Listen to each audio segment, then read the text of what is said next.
Hey guys, welcome to my channel. Okay, so this is just a quick introduction. Placement to purpose. I'm really feeling that name. Like, I had thought of a couple other names to call this channel, but for whatever reason, we ended up settling on placement to purpose. I thought it'd be like, amen, but this isn't a ministry channel, okay? So calm down, you guys, like, Christian channel. No, calm down. But I am a Christian. But anyway, let me just kind of tone down my energy right now. I don't know why I'm actually so excited. All right, cool. Welcome.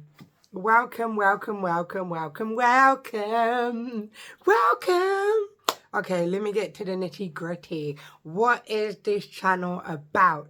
Okay, well, as it says in the name, placement to purpose.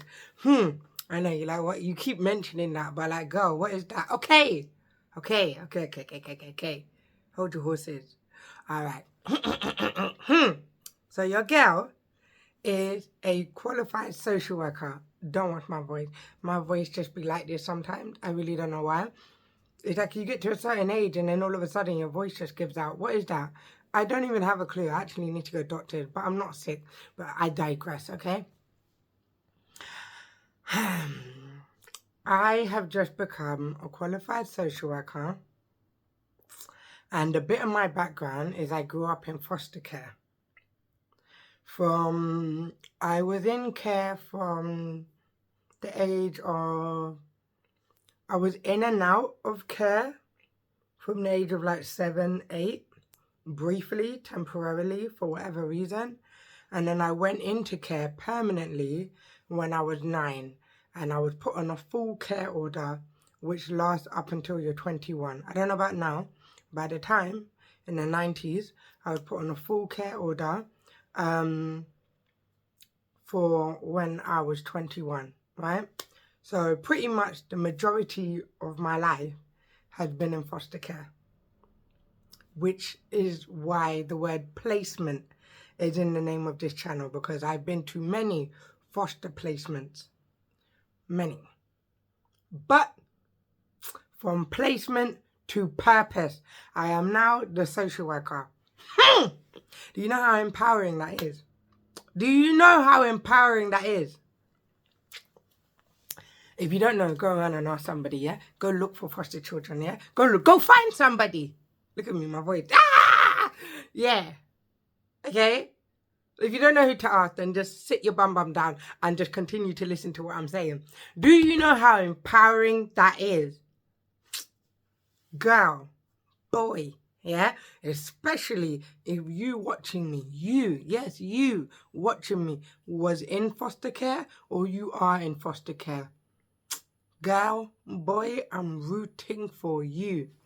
The things that I have to share. Let me not scare you away if I haven't already scared you away with my energy right now. Just, No, I haven't taken anything. I don't know why. I just feel so excited for the stuff that I'm going to share, for the community that I'm about to make of family, friends, extended family. I will be that big sister that you never had. That surrogate mum, because I feel like I'm quite young, even though I am quite old. Like, I have a near 17-year-old, but still, okay? Or your friend, godmother, fairy godmother, whatever it is, I will be that for you. For those of you who are in care. Now, if you're not in care, let me not try to be like, well, then I'm not going to be your big sister then. Okay, fine. If you need a big sister, you need somebody, I guess I'm here for you, yeah? But my heart in this channel is for those that was in care or you are in care. Okay? This is for you. This channel is for you. All right? Now, I will try not to keep this introduction overly long. I'm so gassed, man. So gassed.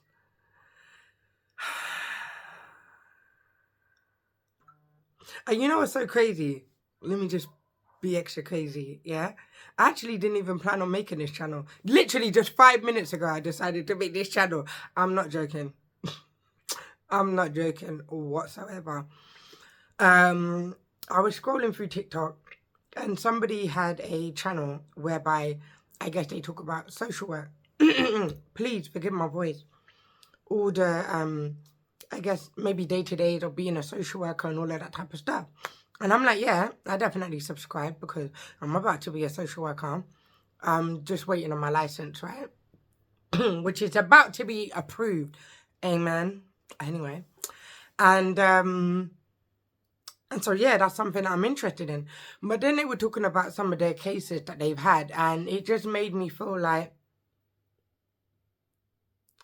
I also want to talk about my journey as a social worker. But my journey is going to be different because I'm speaking about it from the point of having been in foster care to now serving those who are in foster care. Because when you're a social worker, you can be a social worker for those with mental illness, for adults, for whatever. But me, honestly, I need to force myself to go get a drink. I will get a drink in a minute, okay? But I specifically chose to study social work so that I could be a children's social worker, specifically children in foster care. For me personally, okay, I'm going to get a drink. 1 minute. Okay, cool.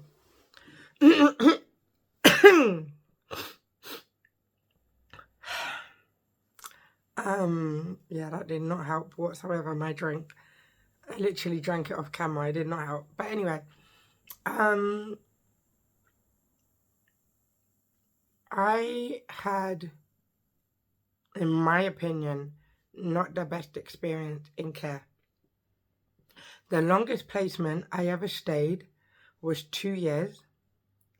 And I started living by myself at the age of 16 because I was just so unhappy. I'd just rather be by myself than with these other different carers that I just don't like none of them, you know. And the one that I do like,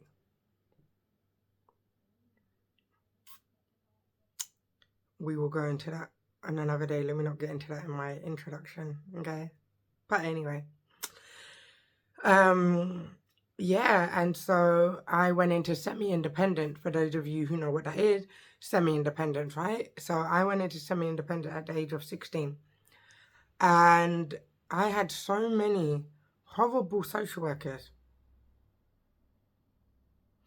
So many horrible social workers and unpleasant foster carers that I grew up in care feeling like they don't care. Foster care is supposed to be where you feel cared for. Yet I felt more cared for by my mum, who was a drug addict, than I did by sober-minded professionals who were meant to be looking after me. I felt more unloved in care than I did with my mum, who was on drugs. Which is mad, to some extent. And the thing about sometimes being in care, I don't know about you, if you're in care, you've been in care, leave your comment down below, but there's this thing where you feel like you're not listened to, you're not heard. They say we want to know your thought because we care about what you think, but it almost felt like you just wanted to know what I thought just to put it down on paper, but you never actually adhered to anything that I had to say. If I said I wasn't happy in a placement, I remember one time I wasn't happy in a placement and I told them I'm not happy here. And they turned to the carer because we were having a meeting and they said, "Are you happy to still have her?" And she was like, "Yes." And that was the end of that. So it didn't matter that I was not happy. It didn't matter about my joy, because I still got to go to school. And school was not easy for me either, because I wasn't the most popular. I was a bit of a, I don't know, I mean, I was funny. I was pretty cool and down to earth, but I was very shy and insecure. I just never really had stability. I went to so many schools, so many placements. Making friends all over again was just always a daunting, uncomfortable, unsettling experience. Then on top of that, have to come home to carers that don't make you happy. And I understand, it's not like they're fairy godmothers. You're meant to be happy all the time. And even I acknowledge that I'm not stupid. I was actually quite a clued up kid for my age at the time, but I wasn't happy for various reasons. And, I even had one social worker tell me, I lived in a children's home at one point. And I loved this children's home. This children's home was actually one of the best placements that I'd ever been into in the whole time that I was in care. I love my children's home. It was in Croydon. And I loved that children's home. I was there for 2 years. And this social worker, unprovoked, I was 10 at the time, by the way, when I was in this children's home. I was there from the age of 9 to 11. She came and told me that they don't care about me. They're just doing it for the money. These times, I was actually happy. I wasn't complaining to her for her to be like, oh yeah, that's because they... No, unprovoked, which left me feeling some type of way because I actually really liked it there. And I liked the people, and I never got the feeling that they didn't care about me. But now, she just came randomly and told me they don't care about me, they're just doing it for the money. I remember there was one little white girl who, her room was next to mine. I don't know why. I don't know this girl's name. If ever anybody, for whatever reason, recognizes me from this children's home and you suspect, because I don't think I'm allowed to say the name of this children's home. I don't want to bait it out. But if you was ever in this children's home around 1998, 1999, and you think you recognize me, send me a message. I would like to, because there's some people in this children's home that I would kind of want to know what happened to them. How did they turn out? But anyway, there was this girl and she was younger than me. She came in the children's home after than me, and she had like curly, goldeny locks, and she could sing like Mariah Carey. I don't know why. Whenever I think of her, I think of a little version of Mariah Carey. I don't know about now. Maybe the singing wasn't really all that, but as a child, she could sing, yeah? And her room was next to mine, and so at this point, we would kind of talk. And I ended up telling her in secret that they don't care about us, the members of staff. They're just doing it for the money. And a member of staff heard me, and the next day confronted me about it, about what I had told this girl, and kind of spoke to me about that. And I kind of felt a bit condemned, but I was only repeating what my social worker told me. And that's not something that a social worker should even be telling you, even if they don't care. As long as I feel loved and I don't sense that issue, don't tell me that, because you telling me that is now, you're just going to tell me that and then go about your business and you're going to go home. So now you left me here with a piece of information. Now, what can I do with it? I still live here. Do you know what I mean? Anyway, that same social worker, with the same one another time, told me I got into a fight at school. And I never started the fight, by the way. This girl started this fight. I was in year 9, so I was like a 12 or 13 because I'm like the youngest in my year. And this girl in year 11, by the way, started a fight with me, pushed me. So I pushed her back, and before it even got to anything, the teacher broke it out. And my social worker ended up hearing about it. Do you think the social worker asked me what happened? Like, how are you? Are you okay? In case you think she did not. Yeah? She straight scolded me. It's like she couldn't be bothered for the to and fro. She just wanted to nip it in the bud straight away. And my sisters at the time, I never lived with my sisters. I have 3 sisters. My youngest was adopted from young, and my other 2 were fostered together with a carer, and I was fostered by myself. But the two sisters I would see more than the adopted one. And the two sisters were, I think they lived in, I'm not sure if they lived in London at the time, because at one point they were in London and then the carer moved far out of London, and then they were out of London until we were all living by ourselves, right? But at this point, I think they were in London. But this social worker ended up telling me that if I get into another fight again, she's going to move me far away from my sisters and I'm not going to see them again. Why would you say that as a social worker? Why would you say that? You don't even know what happened. You didn't even care to ask me what happened. I'm already dealing with my own stuff as it is already, that you now have to throw that in there and say you're going to remove me from the little family I have left far away where I will never see them again. And if some people are probably watching this like, no, I don't believe a social worker would say that. Well, you've either never been in care, or you don't know nobody in care, or you just don't know nothing about social services and just the ugly stories that there is to tell, because trust me, there is ugly stories. Like, especially from the foster carers, especially. But as a now qualified social worker, I did my dissertation. My dissertation was my most favourite part of my course, which is the longest part, 10,000 words. And I wasn't a distinction student. I just about got a pass, but by the grace of God. Persistence is the key. I'll make a whole nother video on that another time. But that dissertation was my favourite. I did my dissertation on the impact of foster care on its foster children. And I loved that so much. The research and stuff that I found. Another video for that, yeah? But anyway, my point is to say, I have had my negative experiences in foster care as a foster child for many, many, many years.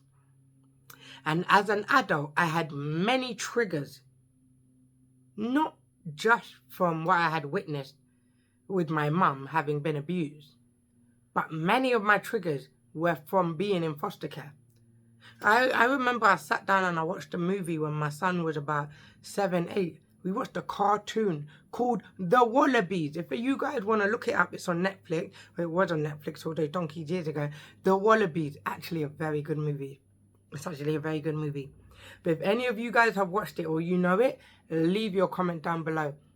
I was so triggered by that cartoon. Now, since I gave my life to Christ, which has been 5 years ago, amen, I'll make another video on that. But I actually have a ministry channel. So if you guys are interested in my ministry channel, my testimony and stuff like that, leave your comment down below and I'll let you hear that. But this channel is strictly about my experiences in care and my experiences and my journey as a social worker.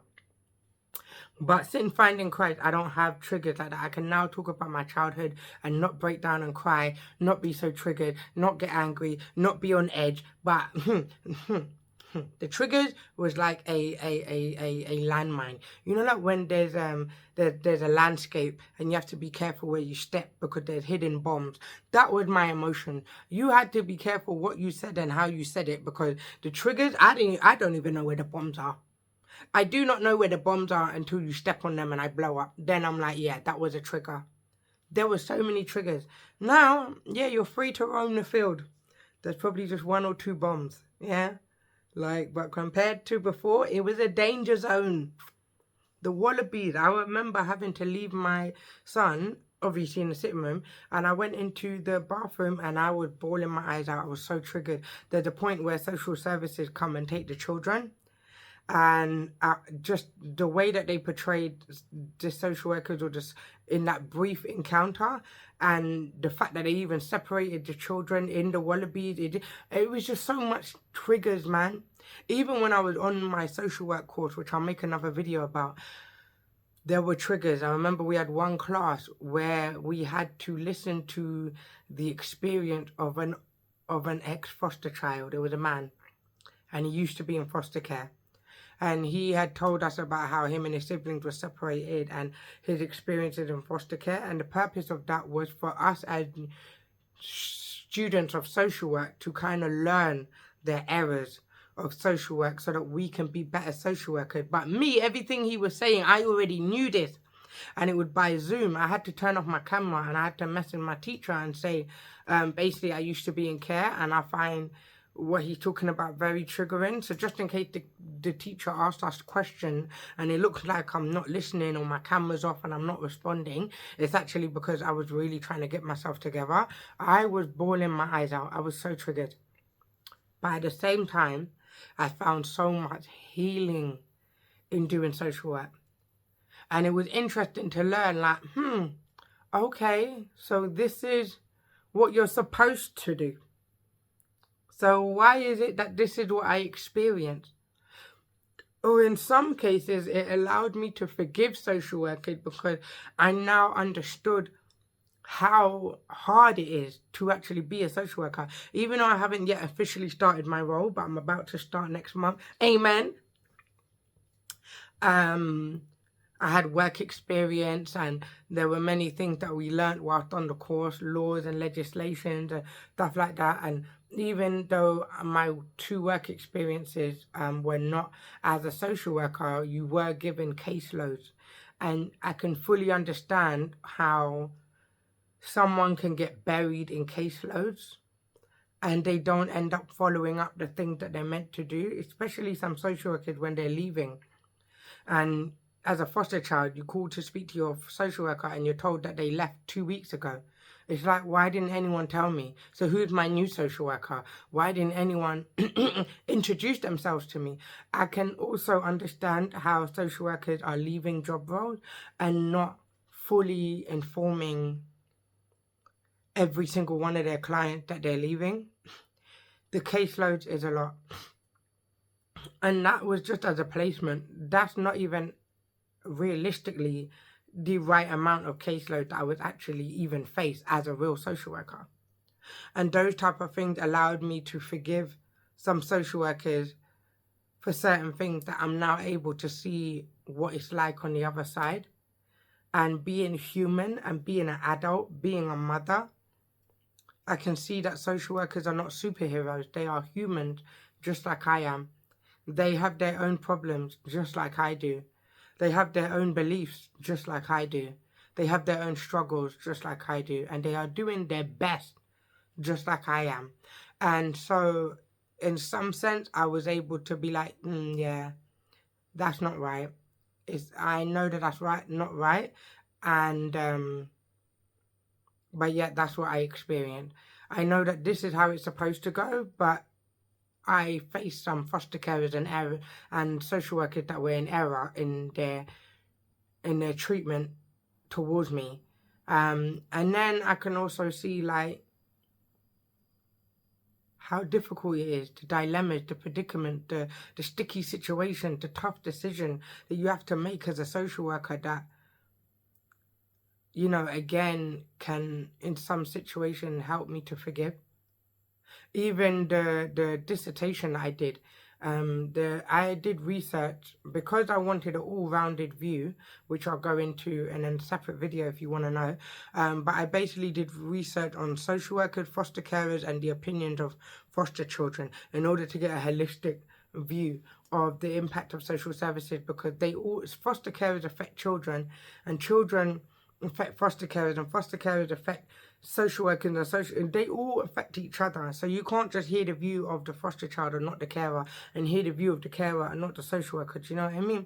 And hearing some of the views of foster carers and social workers in my research was also eye-opening.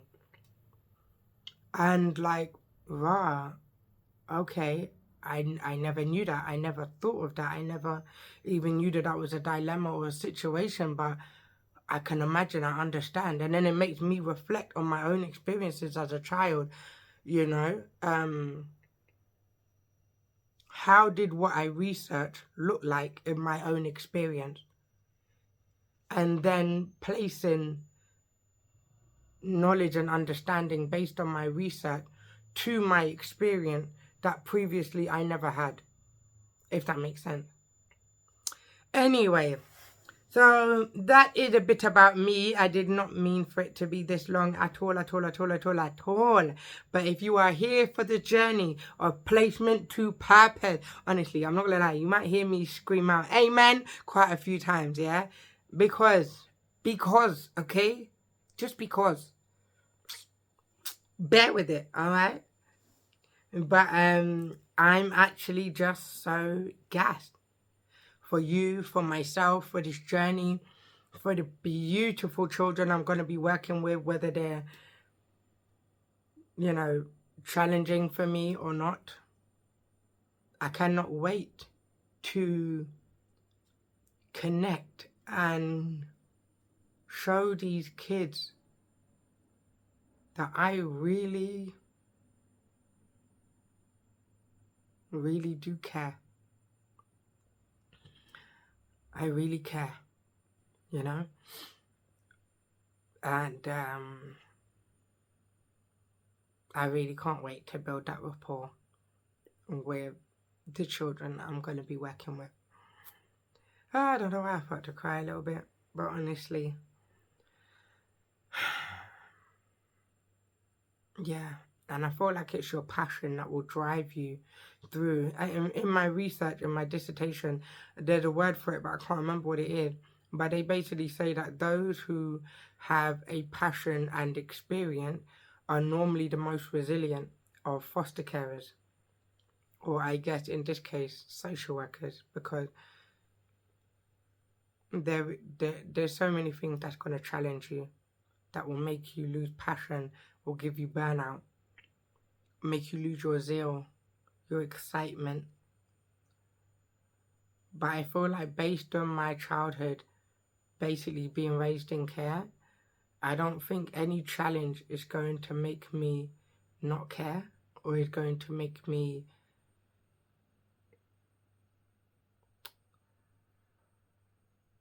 numb, because sometimes you can become numb maybe to a situation. Like I've heard it, 100 times, but there's a difference between hearing it and experiencing it. And I haven't experienced everything that every child that I will be working with has experienced,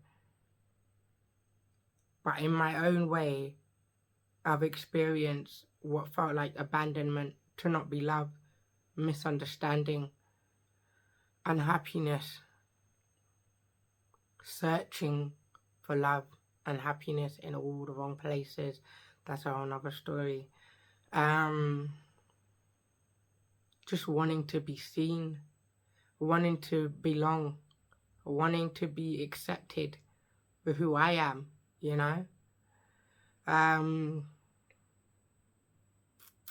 man, I'm not even trying to make this an emotional thing at all.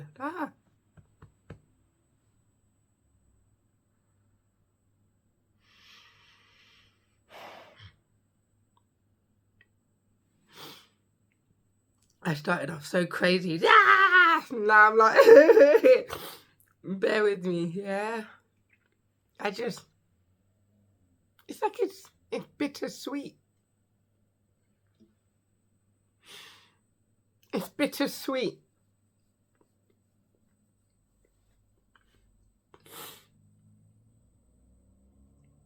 I wrote a poem when I was 16. I actually wrote a poetry book. The poems are so damn corny.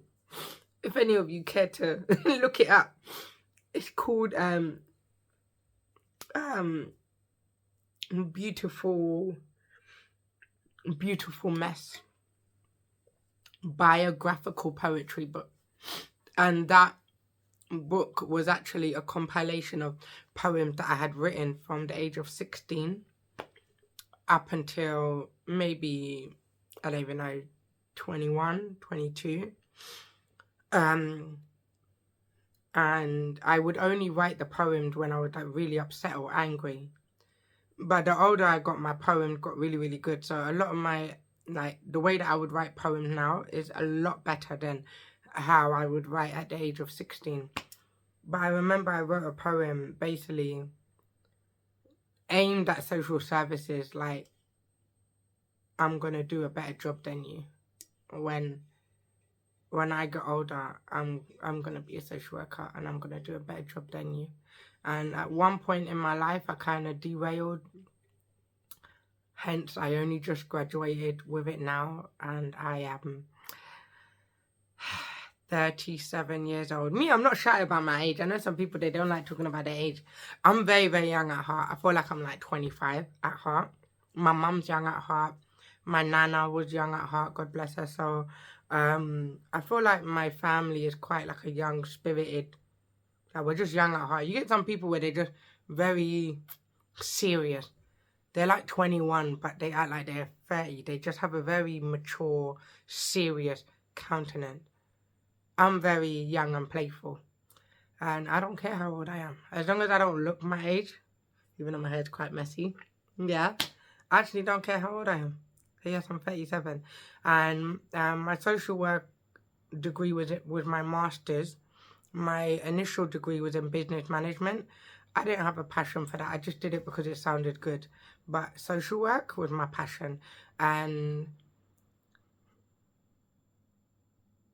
yeah, I just kind of fell off.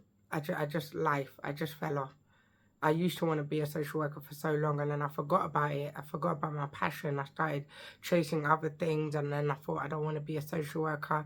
Only to come around full circle, and based on something, I decided I want to study social work, and it has been the best experience on so many levels.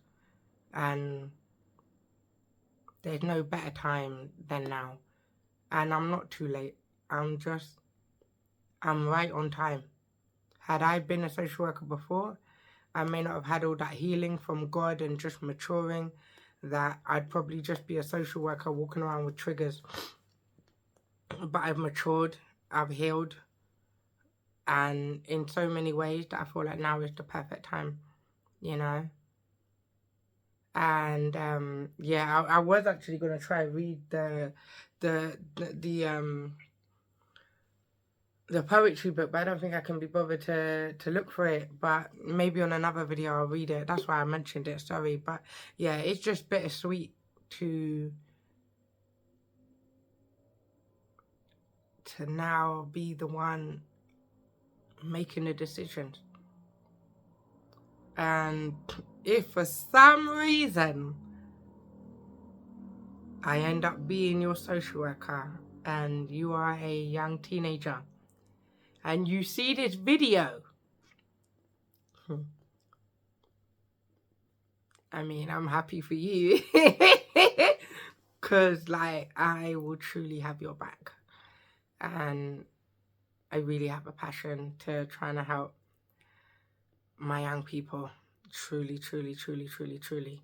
Although I can't wave a magic wand, and because I'm learning there's a lot of, like, legalities and you have to work within your framework, and, you know, I can't just do what I want when I want, how I want, because I want, unfortunately. But the best that I can, that will truly do my best, and it will be coming from a genuine, sincere, loving place. A loving place. So anyway, yes, I will end it there because my video is getting too long. But yes, if you want to see my journey, subscribe, like, follow me. Let me know if you're in care, if you was in care and you're now a social worker. Or you was a foster carer and you're now a social worker. Or you was a social worker and now you're a foster carer. Mate, whichever way you full circled in this system, let me know. I would definitely like to know. We're going to build a beautiful community. I'm actually so excited for the community that we're going to build, right?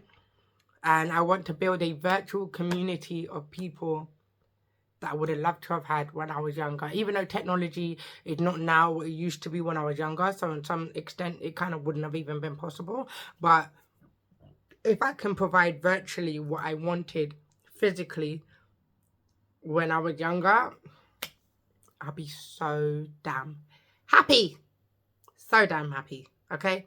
So anyway, yes. I will let you guys go. Thank you for watching. If you watched to the end, I don't know. Give me a heart in the comment section, right? If you watch to the end. But until next time, my next journey, my next update, my next story time, take care, God bless, and I'll see you next time. Bye.